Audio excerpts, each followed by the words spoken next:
Imaginez attendre des heures sous un soleil brûlant pour quelques litres d'essence. Imaginez des stations-service fermées, des moteurs à sec et des familles bloquées. Imaginez enfin qu'au même moment, des camions-citernes soient pris pour cible, brûlés et détruits sur les routes qui alimentent tout un pays. C'est la réalité que vit le Mali depuis plusieurs semaines. Une crise de carburant sans précédent, née dans un contexte déjà tendu et qui a plongé la population dans l'incertitude. Mais il y a quelques jours, une scène inattendue a redonné un peu d'espoir. Près de 300 camions-citernes ont traversé les routes du pays sous escorte des forces armées maliennes. Oui, 300 citernes, encadrées par les FAMA, dans une opération d'envergure jamais vue depuis le début de cette crise. Est-ce la fin du cauchemar? Pas encore. Mais c'est peut être le début d'un tournant. Restez bien jusqu'à la fin, car je vais vous expliquer ce que cette opération signifie vraiment et pourquoi, malgré ce succès, le pays reste sur le fil du rasoir. Le Mali est un pays enclavé, sans accès à la mer. Toute son économie repose sur des importations terrestres de carburant venant principalement de la Côte d'Ivoire et du Sénégal. Les infrastructures de stockage sont faibles et la moindre perturbation sur les axes routiers se transforme en crise nationale. Depuis début septembre 2025, des groupes armés affiliés à Al-Qaïda, notamment le JNIM, ont décidé de frapper là où ça fait le plus mal, le carburant.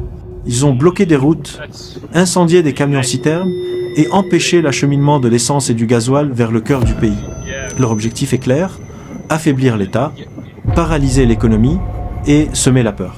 Résultat, des stations fermées, des files d'attente interminables à Bamako, Sikasso ou Mopti, des citoyens épuisés qui passent la nuit devant les pompes, espérant un petit ravitaillement, des taxis qui doublent leur prix, des entreprises qui arrêtent leurs activités. Les mines d'or, très dépendantes du carburant, ont elles aussi été touchées.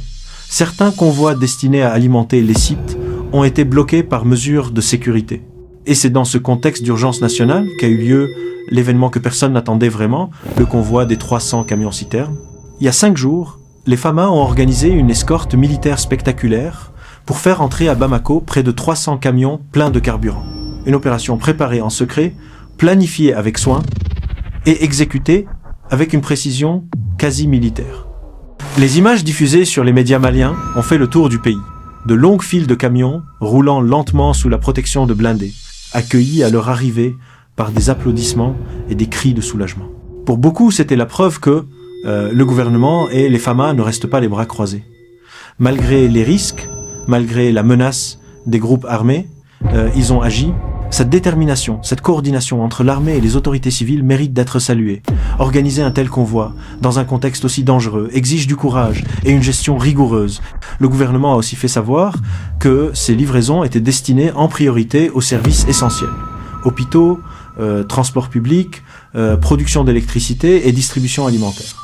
Mais il faut rester lucide. Ce convoi, aussi impressionnant soit-il, ne règle pas tout. La situation reste fragile et les problèmes structurels demeurent. D'abord, les livraisons restent irrégulières. Les 300 camions ont permis d'alléger la tension à Bamako, mais dans plusieurs régions, l'essence manque encore. Les stations continuent de rationner et certaines vendent uniquement à des véhicules officiels ou de transport public. Ensuite, les routes d'accès ne sont pas entièrement sécurisées. Les groupes armés peuvent frapper à nouveau, n'importe quand. Le gouvernement le sait et c'est pourquoi il multiplie les escortes militaires. Mais sécuriser des milliers de kilomètres de route, c'est un défi permanent. Enfin, les capacités de stockage du pays ne permettent pas d'absorber de gros volumes à long terme. Autrement dit, même après cette arrivée massive, il suffirait de quelques jours sans nouvelle livraison pour que la crise reparte. Sur le terrain, les ressentis sont très contrastés. Chez les habitants, c'est un mélange de soulagement et d'inquiétude. Certains disent « Enfin, le gouvernement a réagi », d'autres répondent « Oui, mais pour combien de temps ?» Les transporteurs, eux, restent méfiants. Le souvenir des attaques est encore frais et beaucoup refusent de reprendre la route sans escorte. Les primes d'assurance ont explosé et certains préfèrent stationner leurs camions plutôt que de risquer leur vie.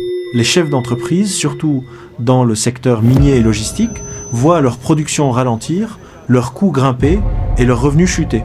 Quant aux autorités,